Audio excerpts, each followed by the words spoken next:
Hey, everybody. So, I don't know if you are aware of what's kind of happening. Maybe you are, maybe you're not. Maybe you are and you just don't want to accept it.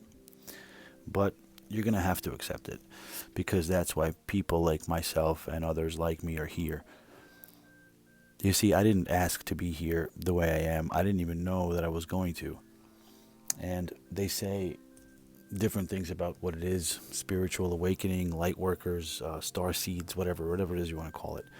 I don't particularly want to tell you about what I believe and what I don't believe in that aspect of naming things. However, I do have to tell you the truth about what happened to me. So last June, just about a year ago, I walked outside and I made a video on TikTok. I made a video saying that I am here with a team of time travelers and we're here to help everyone think the same way, or else the planet will be facing very, very bad circumstances. What does that mean? Well, everyone thought I was a time traveler, and that's not what I said. I said I was here with a team of time travelers, implying that I could possibly be one of them, but that's neither here nor there. Since then, that account has been banned for talking too much about things that I guess the algorithm didn't like or the guidelines weren't agreeing with.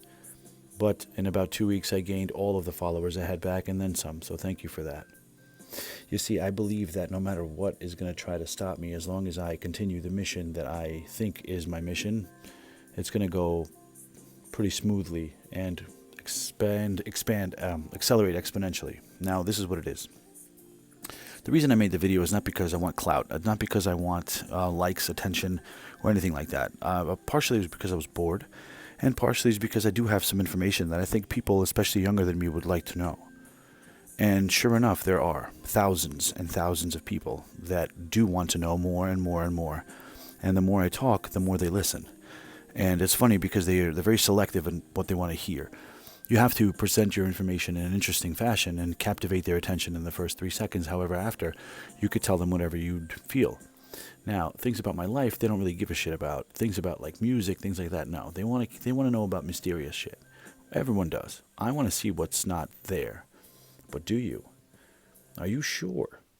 Or would you be ready for opening your eyes and seeing hell?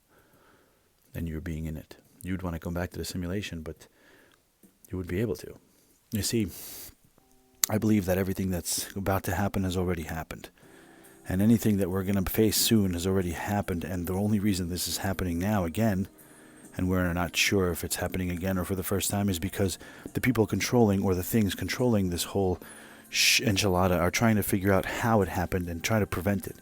Little do they know that there is no prevention of something like this because of not the butterfly effect, but just because of the way things are. If you kill me because I'm the one that's going to create the next end of the world, then the next guy is going to do it. You just have to kill him too, and so on and so forth. So I guess it is a form of the butterfly effect. However, it's not. It's more than that. This is all about perception and balance. Two things that are very important in this life that actually mean anything is perception and balance. You could have all the information in the world, but without perception, that information is useless. Perception comes with having an open mind, seeing things in a different way, starting small, like living one day left-handed. You'll notice certain things, where you put stuff, how you write, what you do, that's different. And it will open your mind up to the possibility that there are other things that could be different, and in fact there are. Perception is a way of seeing the good and the bad and the good. Perception is taking the information that you have and molding it to the environment you're in and helping everyone else at the same time. Because selfishness, there's no way to go. Why are we here? What are we doing? Well, people like me believe something, and whatever it is, it's open-ended. So like, I'm not concrete 100% on this simulation thing, but I haven't been able to disprove it yet, and neither has anyone else. Near-death experiences all see the same thing, so do DMT trips. But the system glitches when I talk about interesting stuff.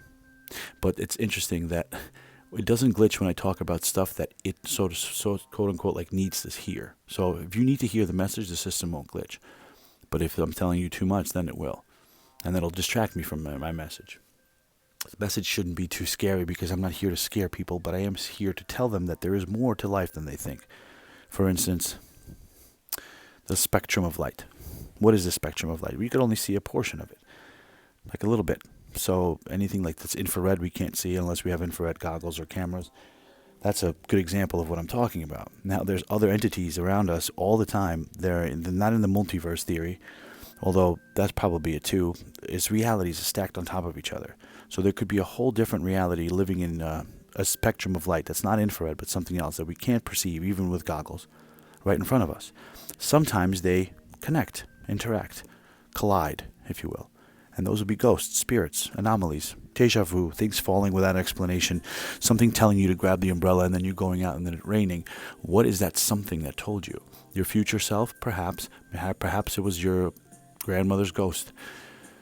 Or maybe it was just a computer camera or a computer impulse that was generated by a button somewhere to tell you to do that. It's possible that we all are part of a Truman Show-like experience, but not just one of us, all of us.